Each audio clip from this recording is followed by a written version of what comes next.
Alrighty, I have a very quick update for you guys on Minebuster, just to show you the progress that they have been making.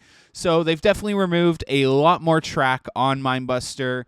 Still got a little bit of the Helix to go. They are currently in the process of dismantling at least the bottom half of the tunnel structure. And they've been doing so carefully, which means that they have what looks like intent to fully rebuild it again after. So as you can see here, a good portion of the Helix has been removed. The ledgers haven't been removed yet. We do want to see those ledgers come off in terms of the whole restructuring or rebanking that turn to have a stronger bank. So that's what I'm really hoping for and looking for. But again, right now they're just in the process of removing all this track segments and having them carted out in those giant dumpsters.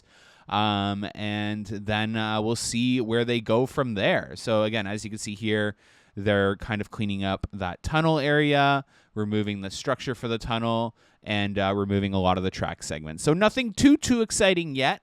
But the fact that it is the Helix and the entirety of the Helix that's going to be restructured, amazing.